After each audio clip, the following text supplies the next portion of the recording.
Live from the Ken and Valerie Baker studio at WHYY, this is Studio 2. On Monday, October 6th, welcome to the show, friends. I'm Cherry Gregg. And I am living the life of a showboy. I'm Avi Wolfman-Arent.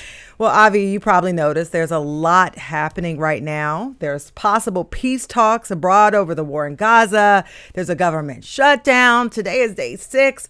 There's political fights from Washington to Harrisburg. There's even a controversy over the Super Bowl halftime show.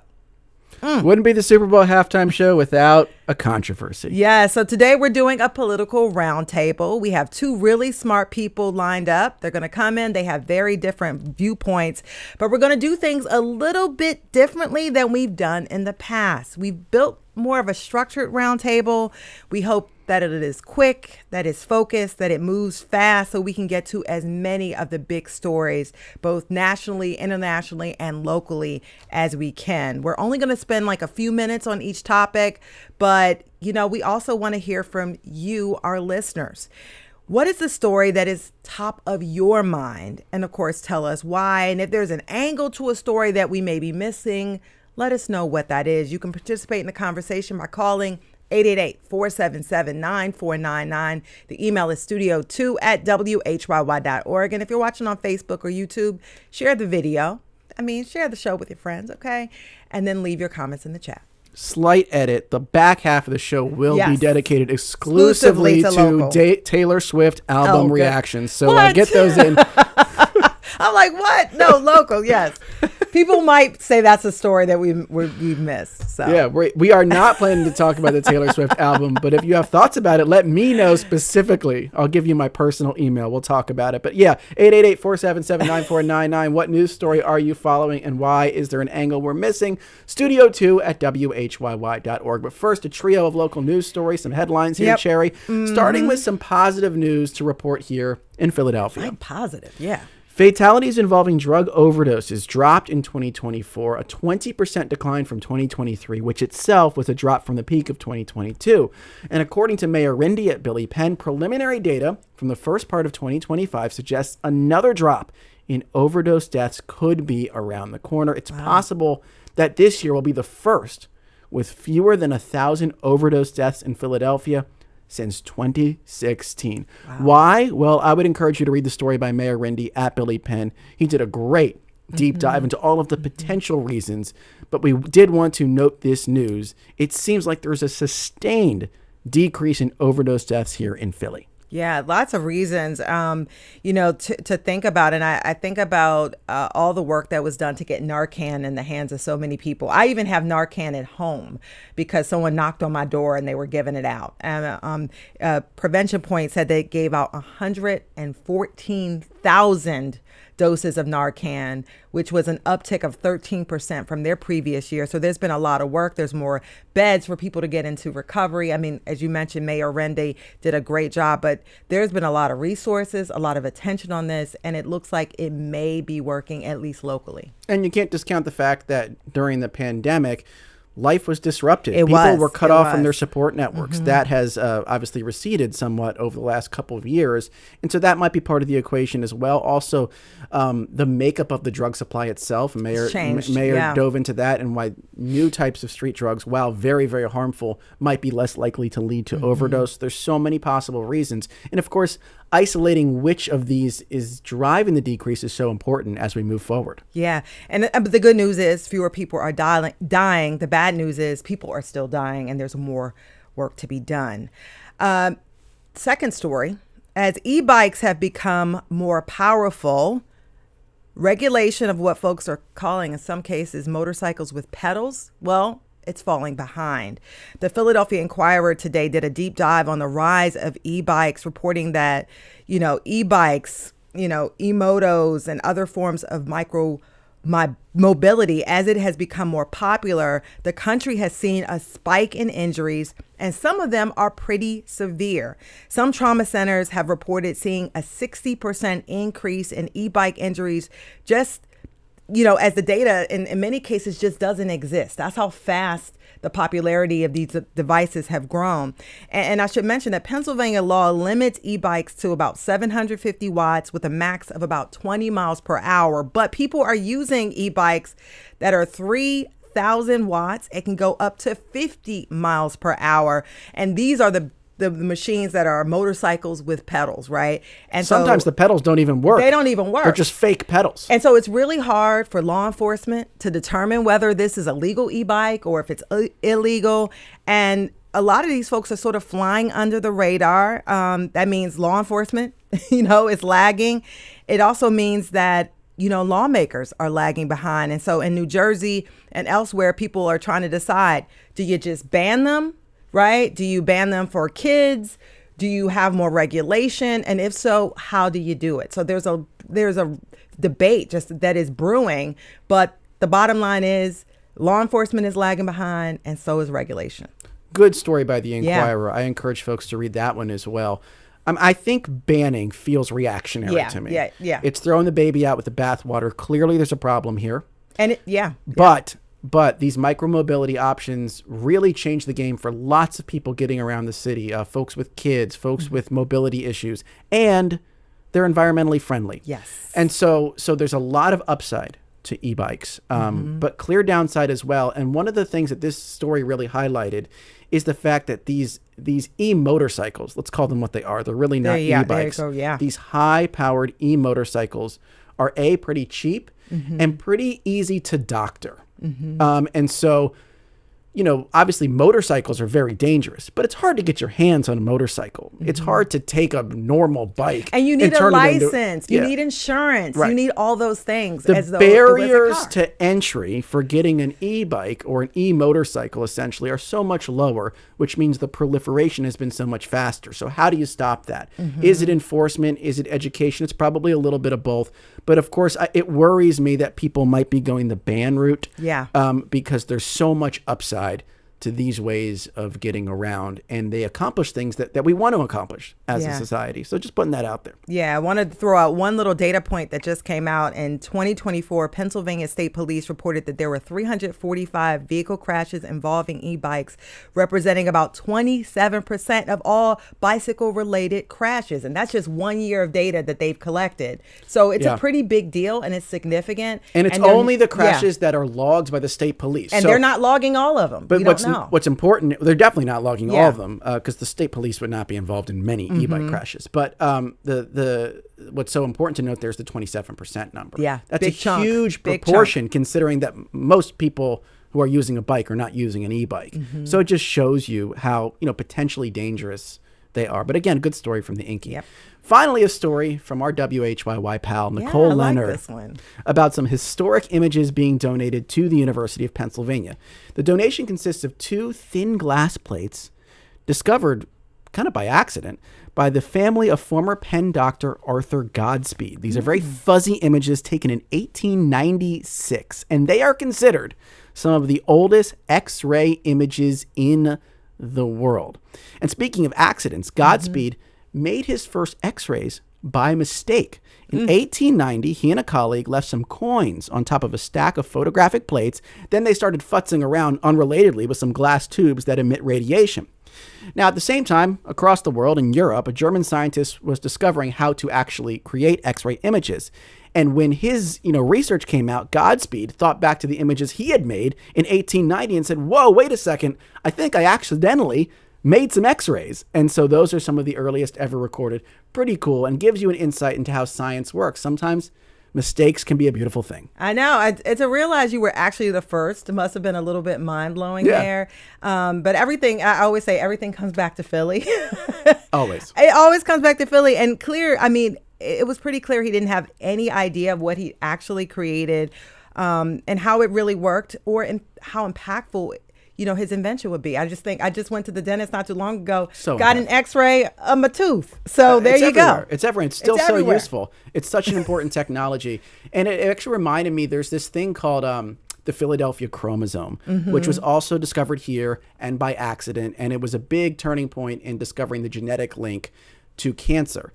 And again, these guys just sort of stumbled upon it. And science, in some ways, is more art than science. Like, it is. Obviously, there's lots of really intentional experimentation going on, but you also have to give people the freedom to just stumble around and observe and see what happens. You know, there's so many little tangents you can go down in the world of science, and sometimes those tangents turn into something much more than tangents. And it's really changed medicine and made things so good. So wonderful. Speaking of Godspeed to us as we embark on our first political roundtable.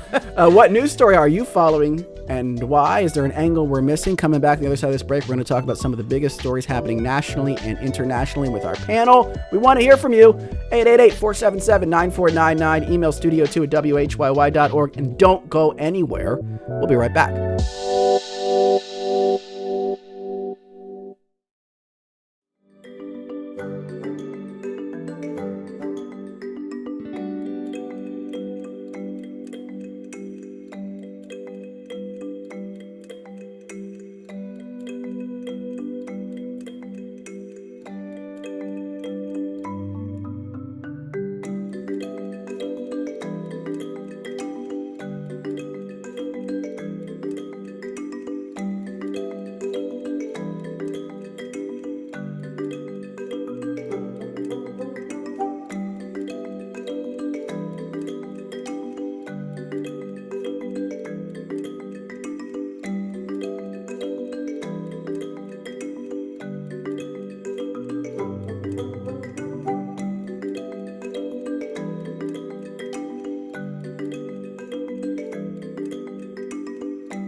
Welcome back to Studio 2 here on WHYY. I'm Cherry Gregg. And I'm Avi Wolfman-Arendt. There is so much happening in the news right now. So today we decided to do a little political roundtable. We're dividing the show into two parts. First, we'll go big, spend some time on national and international headlines dominating the news right now. And then for the second part of the show, we're going to zoom in and focus on some of the biggest news in our region. And we're going to do it a little differently from our roundtables of the past. We put in some structure and we want to speed things up. We'll spend just a few minutes on each topic so we can cover more ground. And we have the perfect guest with us in studio today to help us slog through it all. We have Terry Tracy, founder of Broad and Liberty and CEO of Federi News Network. Terry, welcome back to the show. Hey guys, thanks for having me back. And of course, we also have Solomon Jones, columnist at the Philadelphia Inquirer and host on WURD Radio. Solomon, welcome back. Thank you so much. And we want to invite you, our listeners at home, on the road, and elsewhere to participate in the conversation. What news story are you following and why? Is there an angle we're missing? Give us a call, 888-477-9499. Email studio2@whyy.org. If you're on YouTube or Facebook, drop a comment in the chat. So we're going to start with National Guard. The Trump administration has made several attempts to deploy National Guard troops to Portland, Oregon, despite a federal judge's repeated orders to desist. This administration will not stand down. And in your view, how does this deployment to Portland sort of differ or is similar to the ramp up that we've seen in D.C. and Chicago and other places? Solomon, we'll start with you and then we'll have Terry jump in. Well, I think in Portland, the one big difference is that the mayor is not black. That's number one.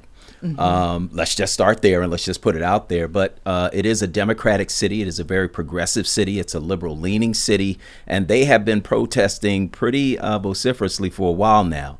I think the difference with what we see with how the judge is responding is that this is a Trump appointed judge. Mm-hmm. And this judge is leaning on the law, not on political bias, not on what Trump wants her to do, but she's leaning on the law. They are trying to ignore her, and she is not going to be ignored. This is Judge Karen Immergut, who is U.S. District Court Judge in Oregon, a Trump appointee. Mm-hmm.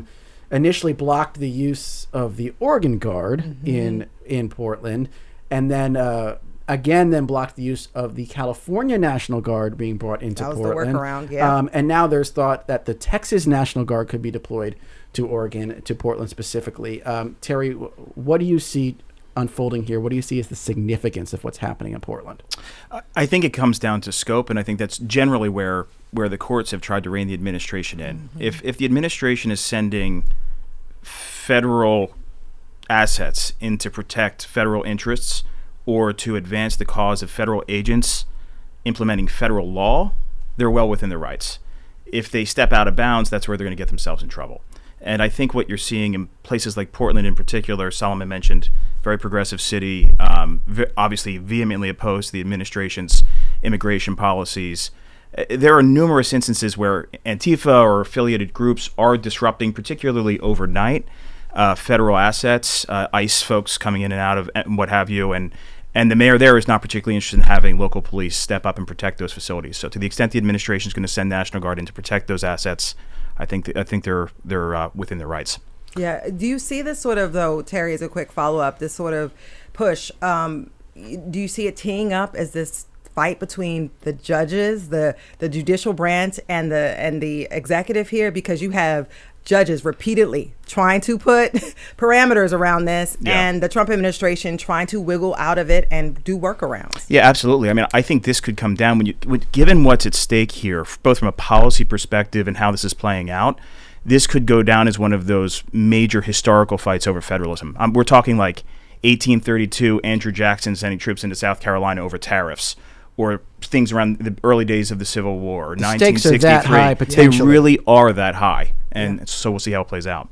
Do you see a potentially historic showdown here, Solomon Jones, as well? And I will point out that this all comes in the aftermath of a decision by the U.S. Supreme Court about the power of what a U.S. District Court judge says, the applicability of that ruling. I don't know how much that is factoring into what the Trump administration is doing right now in their internal thinking, but this does feel like the continuum of something pretty major playing out here, Solomon. I'm curious if you agree. I think that the Supreme Court is going to play a major role in all of this. The Supreme Court has served almost as a rubber stamp to much of what the Trump administration has wanted to do. They have reversed federal court judges, reversed appeals courts numerous times with some of these policies. But I agree with you in terms of looking at the scope of what a federal judge can do. They can make a ruling that applies locally. They can no longer have these national injunctions. But this judge is again, not going to be ignored, not going to be worked around by the Trump administration. Now, what this means for other cities, including Philadelphia, in terms of the placement of National Guard in cities, is going to have huge implications nationally. Yeah, and I'm thinking about some of the remarks that the president made about, the military using these cities as training grounds. Yes. And I just, I'm wondering about that. We heard about what happened in Chicago with people sort of scaling walls, doing ICE, ICE arrest and all sorts of things. Just your thoughts about that statement, what it says, and the fire that it sort of adds to this battle between the judiciary and the Trump administration over, federal troops being in cities. I think that, and I just wrote a column about this for the Inquirer. I think that you have to take the whole meeting between those 800 some military commanders and Pete Hegseth and Donald Trump. Pete Hegseth said that there is this enemy and that the enemy needs to be chased, hunted, killed. Trump then gets up and says we have an enemy within, and our military needs to use these dangerous cities as a training ground. I think those two things taken together should be of great concern to anyone living in an American city. I think that when you look at what the Trump administration is doing and using these National Guard troops to quell protests, peaceful protests. The people in Portland, I kind of chuckled when my colleague here talked about Antifa, doing all this stuff overnight. The people in Portland are doing the cha-cha slide.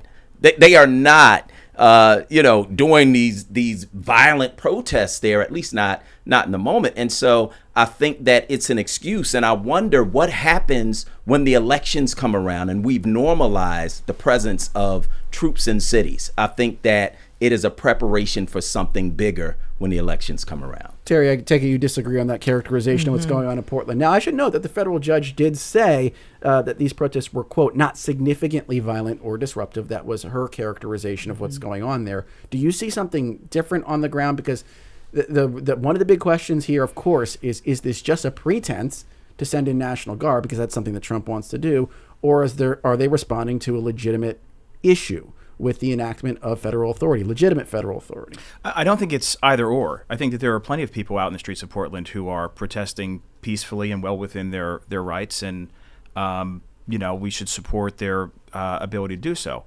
But I do think there are dangerous elements operating in some of these cities as well. And, I think 80 or 90% of the deportations or deportation efforts that have occurred so far have been with people who are either criminal or illegal aliens or folks who already have deportation process underway. And so to the extent that, listen, in my perspective, there's two major issues, or a much more sort of constructive way, I think, for Democrats to achieve their aim here. One is for Congress to reassert its authority. I'm sure we're going to get there with the shutdown stuff. Yeah, and we're about to go there. The more they're shut down, the more power you give this guy. The other thing I would say is allowing local police who know the difference between a bad actor on the ground and someone who's exercising the First Amendment rights or is a longtime resident who support, that would go a long way, having local officials cooperate with federal forces to sort this out. And by the way, we're gonna have to move on. By the way, John on YouTube says the National Guard visiting cities is not an effort to deter crime, but to quell dissent and practice fascism. Sid says, Edward from Warminster says people need to protest smart, dress up as clowns, not get in the way of the National Guard. And by the way, Melinda on Facebook says our politicians are not doing their jobs. Before we move on real quick though, Terry, I just want to ask you about the efficacy of the federal courts right now and whether or not they're just able to respond quickly to some of these challenges. I mentioned earlier this Supreme Court decision about national injunctions.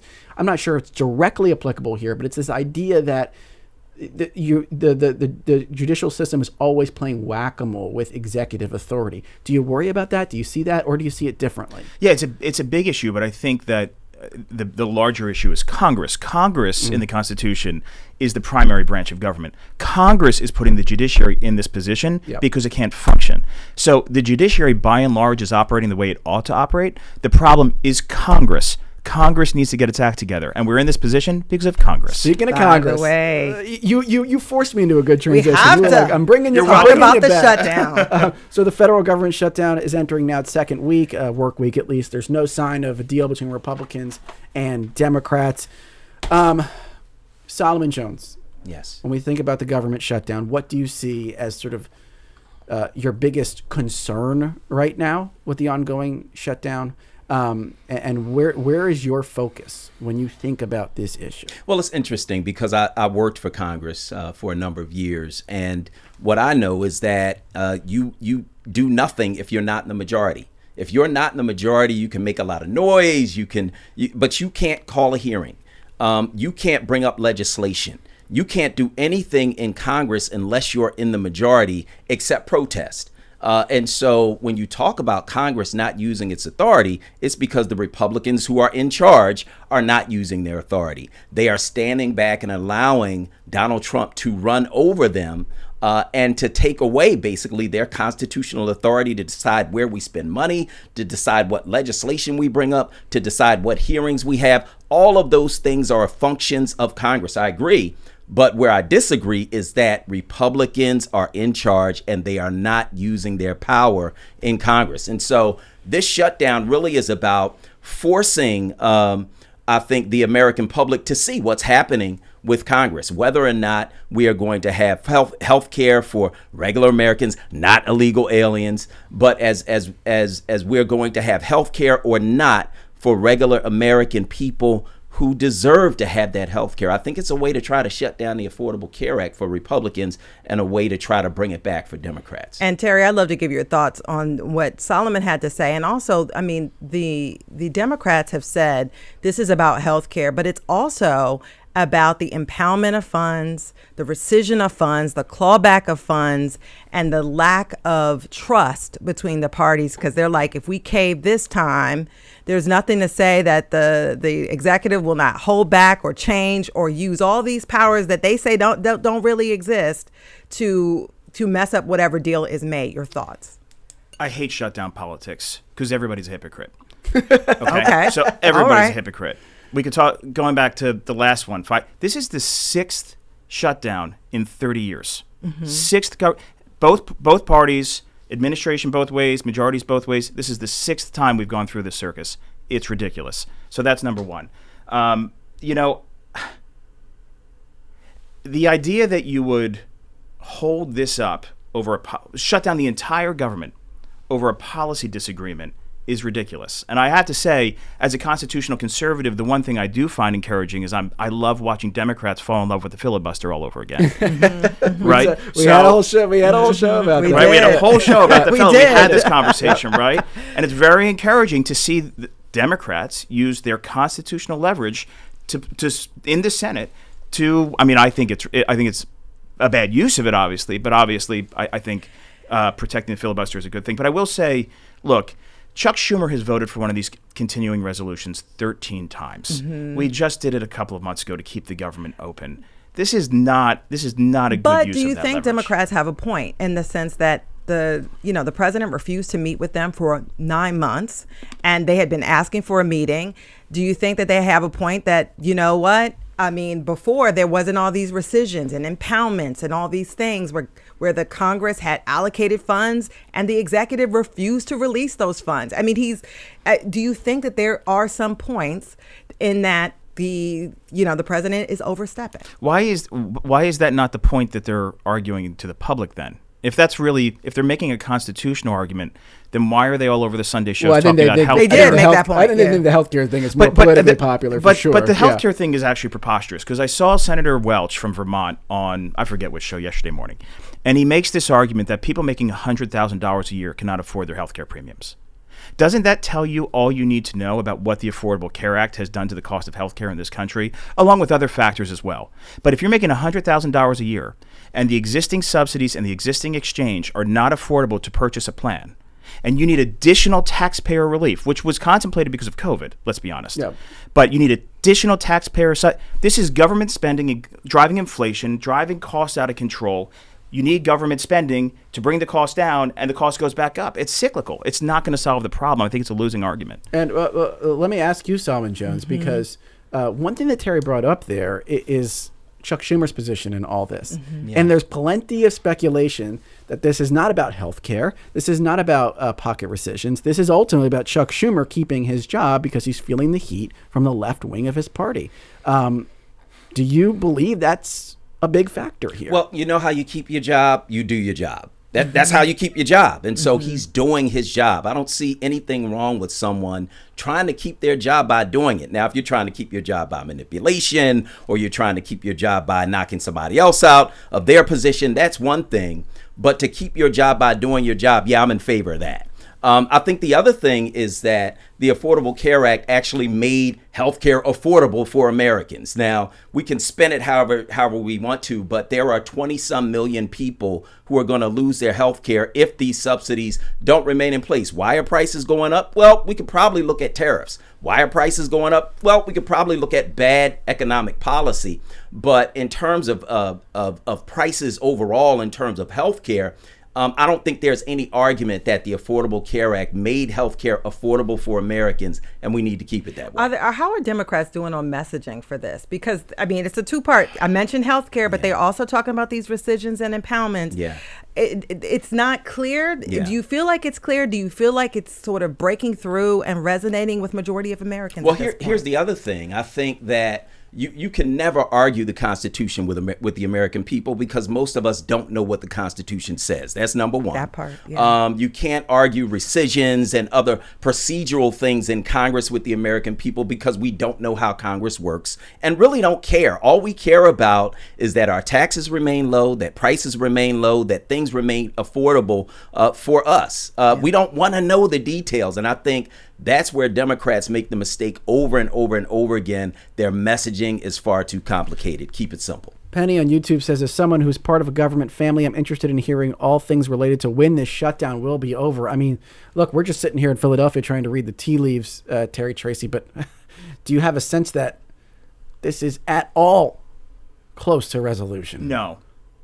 No, it's not close. Straight up, no. And because the White House loves everything about this. I mean, Chuck Schumer just made Ross Vaught the most powerful man in America. Mm-hmm. Okay? And that, by the way, this is director of OMB, who has been instrumental in part of this broader effort to reduce the federal workforce, and now potentially has an opening. This is why I think this is a very peculiar hill to die on. You want to have a debate about health care and affordability of health care? The midterms are coming up.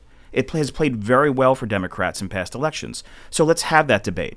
But, you know, I saw Angus King on, again, I don't know what show yesterday, but he's like, I'm terrified of giving this administration this kind of power by shutting the government down. And there's been threats of layoffs and all sorts of things. And they have just been waiting for this because they're not just looking at going after the political appointees. They're looking at totally restructuring how personnel is managed in the federal government.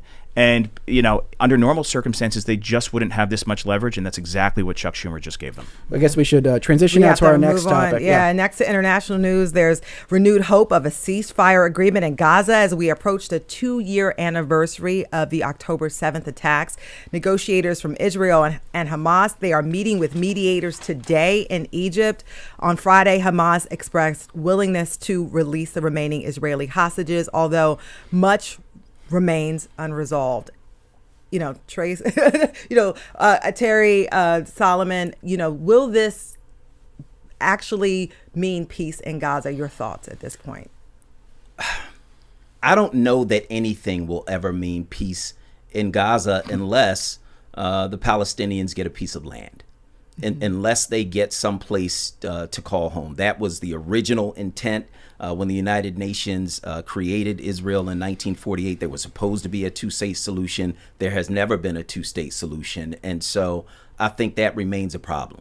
I think peace at the point of a gun is an interesting way to go about this. I think that's what Donald Trump is doing on behalf of, you know, our allies in Israel. And I just don't know that is something that's going to be effective long term. I think people will continue to fight. They'll do what they have to do in order to try to fight, even if it's just throw rocks. It reminds me of what's happening with the government shutdown. Democrats have shut down, have agreed to a government shutdown because that's all they had. Yeah. Right. And so I think that when you look at what's happening in Gaza, that's all they have. Yeah. There is some evidence, however, that President Trump and his emissary there have actually gotten through to Bibi Netanyahu on some level, Terry Tracy, and forced him to seriously think about peace for the first time, despite the fact that the right-wing coalition in Israel seems none interested in that. Do you think the president is actually making some inroads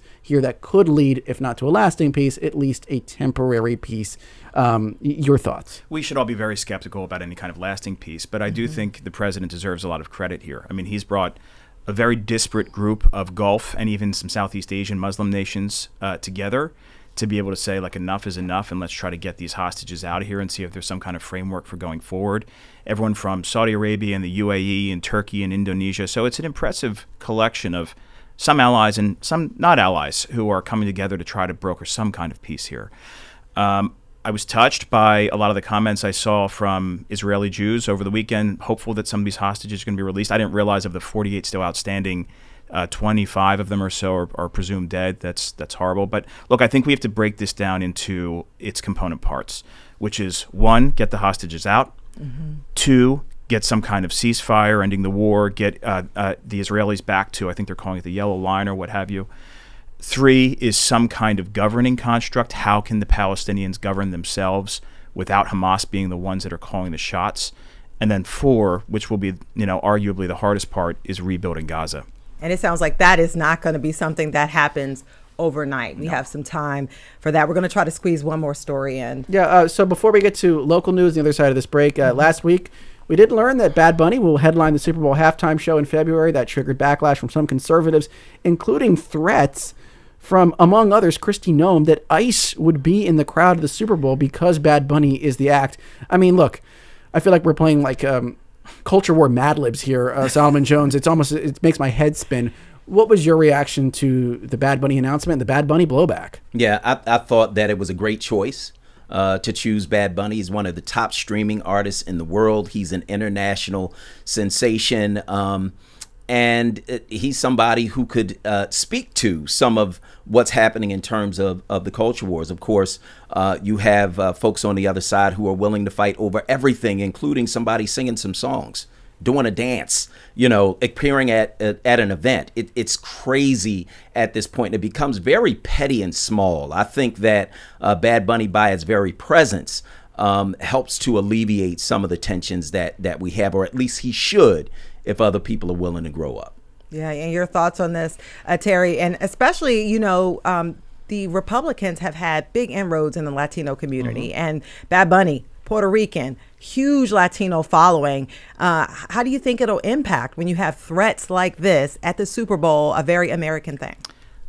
Can I be honest? Yeah. My gut reaction was, who cares? I mean, That's a big honestly, question here. Yeah, No, the yeah. big question here is how much of this is real? How much do It's- real people care about this stuff, or is it a fabrication of This internet is culture? trolling. This is social media trolling at its finest, of which, I think it's legitimate to criticize senior members of the administration who participate Right, in because this. that's when it But gets And I real. think but it's they're also making just- it real. I They're hear you. making it real. Look, I think it's a bad choice, but I think it's a bad choice for the NFL, not because of any political reason. I just think they could have found somebody better. I don't think Like this is a who? real issue. Like Huh? He's like who? He's one of the top streaming artists in the world. Well, Solomon, he's an to be honest with you, international superstar. This is just my opinion. Yeah. I don't really care. No, I mean, You know what I mean? but like who? Like, who would have been better? I don't. I mean, who did it last year? Kendrick Lamar. Kendrick Lamar, yeah, I'm bring them back. I don't know. I was like completely underwhelmed by the choice, and I don't think this is a real issue, particularly relative to everything else we have going on. Well, look, we touch on everything here. We do. And we appreciate your flexibility. We're going to get into the local stuff, which we're going to nerd out on either side of this break. 888-477-9499. Email studio2@whyy.org. Much more to come on Studio 2.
Welcome back to Studio 2. I'm Cherry Gregg. I'm Avi Wolfman Aaron. Before we get back to our political roundtable, I want to shout out an event that we are hosting on Sunday. I will be in Princeton, New Jersey at the Yankee Doodle Tap Room, humming my heart out, doing a live interview.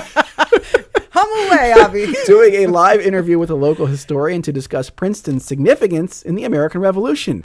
There will also be a walking tour after the interview. It's part of a series of events WHYY is hosting ahead of the nation's upcoming 250th anniversary.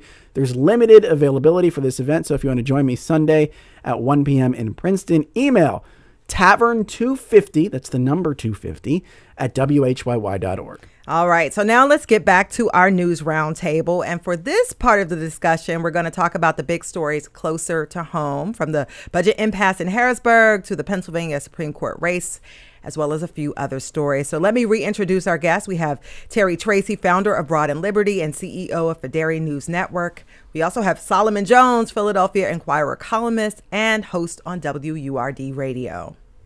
And our question for you, our listeners, is what news story is top of mind? 888-477-9499. Email studio2@whyy.org. If you're on Facebook or YouTube, put your comments in the chat. Brian says, too hot for Studio 2 is the genocide in Palestine because you fear for your job. Well, I just said it, Brian. We'll see if I get fired. All right. Matt says the short-term continuing resolution would have been for 17 days. So even without the continuing resolution, can we expect the appropriations bill is being negotiated so it will be ready for passage after 17 days? Just a few of your thoughts out there. Let's talk about some local stuff now. No news is bad news when it comes to Pennsylvania's budget negotiations. We haven't heard really any substantial updates recently. The state budget is now 3+ months late. What's going on here, Terry Tracy? Dysfunction in Washington, seems like dysfunction in Harrisburg as well. I know you're watching this closely. What are your big takeaways? Yeah, compounding dysfunction, plus when you look at what's going on in a lot of the counties in our area from a tax and spending standpoint, it's just a ticking time bomb for the taxpayer and many, many vulnerable residents. So it's unfortunate. This is the third year Governor Shapiro has not been able to pass a budget on time. He came into office with a $43 billion budget and an $8 billion surplus. He's proposing a $52 billion budget. The $8 billion surplus is gone. And there's a $1.6 billion structural deficit in what he's proposing. It's a bad deal for Pennsylvanians, and it's the opposite of getting you-know-what done. Yeah. Solomon, I take it you disagree, but I do. But look, I mean, Shapiro, that is his political mantra. Get sugar honey iced tea done. Yeah. And look, here we are months later. This is supposed to be one of his calling cards, getting people with disparate political opinions to cooperate and get things done. I mean, is this an issue for him? Who votes on the budget? I do. Well, maybe there's who votes on the budget. So again, having worked in a couple of legislative bodies, because I worked in city council too, I've had a lot of jobs, Avi. So the legislature votes on the budget. And you've got the Pennsylvania Senate, elements in the Pennsylvania Senate holding up the budget because they don't agree with the governor. They don't want to agree with Democrats. And parenthetically, they don't want Philadelphia to get more than they think Philadelphia should, which is ironic given that most of the money in the state comes from Philadelphia and Pittsburgh. And so when you're talking about what happens with the budget, I think you have to look at the legislature first. It's sexy to say it's one person. It's the governor. It's Governor Shapiro. It's him. Well, it's a little more complicated than that. He puts out his ideas. They vote on it. They come to some agreement, and then he signs it. But they have to vote on the budget. That's what's happening, and that's why it's being held up. By the way, the latest Quinnipiac poll gave Josh Shapiro a 60% approval rating, which is a bump up from his 59% approval rating. So it seems like people are not influenced by this budget impasse. Yeah. But I want to talk about the politics of this as we go into a gubernatorial race here in Pennsylvania for next year. I mean, Stacey Garrity, state treasurer, has rolled out this loan program, right, to help counties and different agencies that are sort of, broke because they haven't gotten their state funding. Is there a political moment for her here, for Republicans, because of this impasse? I think it depends on how people see it. At this point, the Pennsylvania not having a budget is not something that people feel yet. Yeah, especially now the SEPTA. But they might start to feel it, though. We're hearing from some counties, mostly in the western part of the state, about furloughing people, about borrowing large chunks of money. It's often said, Terry Tracy, that you need some pain before these negotiations really get going. Are we close to the pain day that could speed up some actual substantive talks here? Yeah, there was a well-done report by your colleagues out in the Pittsburgh market that reported the pain that was starting to be felt by the counties, a lot of nonprofit organizations, particularly in the southwestern part of the state. This is a much more affluent, to Solomon's point. We send a lot of money out to Harrisburg, and that's because there is a lot of money here, so it's a more affluent area. So it's harder for the pain to reach critical mass. You're already feeling it in some subsets of the region, but it's harder for it to reach critical mass such that it has political implications. But purely on the politics of it, it is giving Stacey Garrity a really unique opportunity. She came out with this loan program, and then the Kim Ward, the Senate Majority Leader, came out shortly thereafter and said, well, the treasurer by law is not permitted to make these interest-free loans, but the Senate can pass, the legislature can pass something that makes these loans interest-free so that there's no cost to the folks that need the money. And I think that will be interesting to see how it plays out. I got to be honest with you. I purely from a process standpoint, you can tell, process to me matters. So I agree with you. It is about the legislator getting it done, and it's the same issue in Harrisburg that is in Washington in many ways. However, there is also a Democratic House, and so 50% of the legislature are Democrats. And as far as Governor Shapiro goes, when he interviewed for this job, he knew this. He knew there was a Republican Senate, right? He knew the House was going to be closely divided. Quite frankly, because of the gerrymandered districts, he's lucky to have a Democratic House. Republican candidates got 350,000 more votes statewide for state House candidates than Democrats did, and yet the Democrats have a one-seat majority. So he's lucky to actually have some leverage in the legislature. But he himself, the governor, has not been at the negotiating table, and it makes me wonder if it's too messy and his eyes are set on something else. You come into negotiations at the end if you're the person in charge. Bob Brady used to do this on a regular basis. He'd come in when a deal was almost done, and he would take credit for making that deal. And so Governor Shapiro at this point knows that no deal is imminent. Why would he come in and make himself look bad? That would be silly for him. The end's 94 days now. Yeah. Well, and what do you think, Solomon, is going to turn up the heat to make the legislators get together and make a deal? I think the people have to get out in the street. I think people have to be affected. I think people have to be hurt, and they have to make it known that they're being hurt. That's not going to happen in Philly for a while, but it might happen in some of these other parts of the state that these Republicans who are not passing the budget represent. The House, that Democratic House that Terry spoke about, passed a version of the budget. The Senate has not. And by the way, we're going to move on now and talk about the Pennsylvania Supreme Court race. We're now less than a month away from Election Day 2025. November 4th is looming. The biggest race, as I mentioned, here in Pennsylvania is a judicial retention contest. Voters can give a thumbs up or a thumbs down to 3 Democratic judges on the state's high court. A lot of attention, Terry, has been paid to this race. We've seen ads, some of them a little unscrupulous, or should I say a lot unscrupulous. You know, what's at stake here when you talk about the high court and specifically for Democrats? Well, I think this is another example of a breaking of norms that we're probably going to look back at some point in the near future and regret. Historically, both parties have supported retention unless there was some sort of egregious issue with a particular judge. Both parties have started to break those norms over recent years, and sort of at the county and regional. Now this is reaching the top levels of the court system in the state. I would say the best argument for me, Republicans are pointing to a number of things. They're pointing to how the court handled the lockdowns during COVID. They're pointing to Wolf's emergency powers. They're pointing to Act 77 being deemed unconstitutional by the Commonwealth Court and then overturned by the Supreme Court. This is not a political point, but more of a substantive point. The biggest argument against the Supreme Court justices in my mind, is what they did with redistricting. They were well within their rights, I think, to say the maps were unconstitutional. But when they took the step, particularly in the run-up to the midterm elections during the first Trump term, of basically drawing their own maps and not kicking it back to the legislator, that's where they really crossed the line.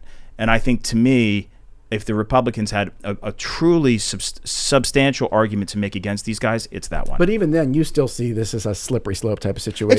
It's totally a slippery slope. But we're not going back. I mean, look how the conversation goes today. We're not going back. And for you, Solomon, what's at stake for Democrats? I mean, 3 judges, they have a majority here right now. Voting rights. Yeah. So mail-in ballots are still a thing because we have a Democratic Supreme Court here in the state of Pennsylvania. I think that our voting rights are at stake. I think that it's clear that you have folks who don't want everyone to be able to vote. And I think that their stance on that alone for me is enough for them to be retained. Solomon, specifically, I have to get your thoughts on the 3rd congressional race in Pennsylvania. Yeah. This is going to be a midterm in 2026 to replace Dwight Evans, who's retiring. Now, all apologies, Terry. This is mostly a Democratic infight here, but some big names have already come up in this race. Dr. Ayla Stanford, Sharif Street, Morgan Cephas, Chris Rabb, Dr. David Oxman. Just your quick take on that race, which is a rare chance for Philadelphia to get a new representative in Congress. I've interviewed all of them. And I've known all of them except for Dr. Oxman, I believe, at Temple for a number of years. I think all of them are smart. I think all of them are capable. I think Sharif Street has the most political experience. But I think that Dr. Ayla Stanford, who is a surgeon, is brilliant. And I think at this point, she's the biggest name in the race. Now, Dwight Evans has endorsed her in this race, but I do think that we'll see if Sharif Street in particular has the political savvy to overcome that big name. Do you think that, Dwight Evans putting his thumb on the scale, what does that do for Dr. Stanford? I think that it does help her because remember, Dwight Evans is somebody who's been in politics for a long time. We know him from his days in the State House, his days kind of controlling that budget, controlling that neighborhood up in the Northwest. And I think that what he says matters. And I think it's going to matter to folks going into the voting booth who don't know these other candidates, don't know Chris Rabb, don't know Dr. Oxman, don't know Sharif Street, but they know what Dwight Evans has done, and they'll respect what he says. I saw her speak at the Pennsylvania Society 2 years ago when she was given the award, and she was very, very impressive. Yeah. I mean, she was an absolute standout. I obviously, at least from what she said so far, I disagree with a lot of her own policy issues. I think a lot of the policies she's supporting would exacerbate the problems in the district she represents. But she is a brilliant woman. She is an impressive woman.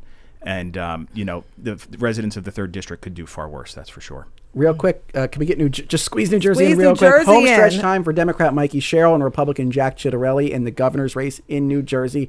I'll give this one to you, Terry Tracy. The polls show things tightening a bit. Republicans clearly see opportunity here in the Garden State. Are they being realistic?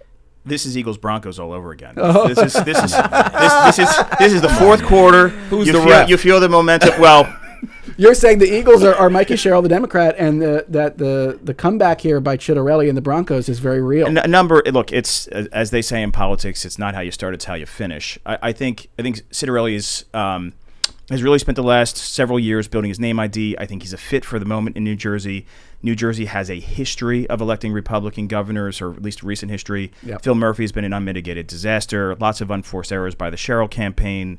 Early returns show in mail-in voting show Republicans, not in terms of absolute value, but in terms of return rate, higher than usual and ahead of Democrats. So I think it's moving in Ciattarelli's direction. Yeah. All right. I think we have to we're going to wrap now? up. Okay. So I want it from both of you. I want you to tell me the story that you think is not getting the airtime it deserves, and we should be paying attention to. So the story that is not getting the airtime it deserves, Solomon. Broad Street. 25-mile-an-hour speed limit on Broad Street. Okay. I think it speaks to what's been happening since the pandemic with crazy driving and people losing their lives in hit and runs and in car accidents.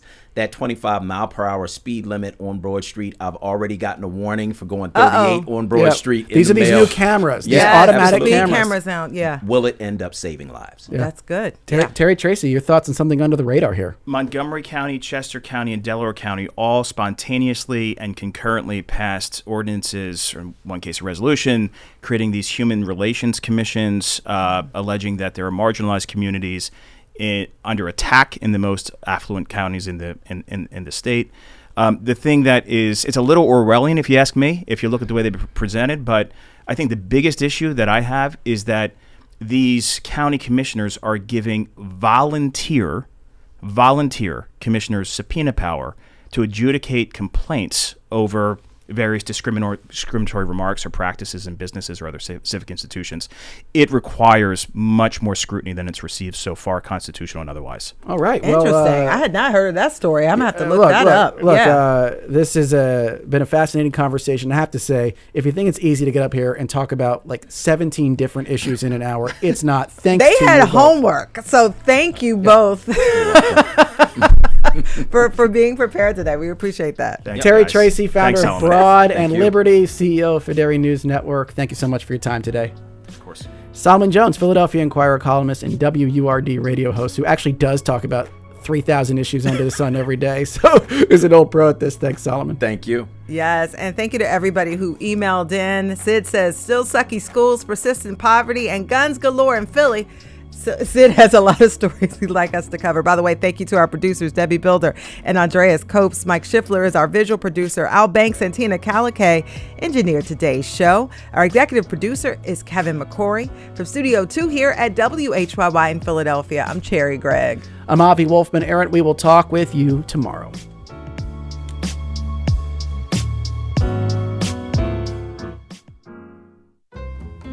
And tomorrow on Studio 2, has the military lost its warrior ethos? Has it become too woke, too fat? Defense Secretary Pete Hegseth thinks so, as he told a room full of the country's top generals and admirals last week. We'll talk with 3 veterans about the Secretary's speech, military readiness in the 21st century, and if the armed forces needs a culture fix. So coming up next on WHYY, Here and Now. We'll see you on the radio tomorrow.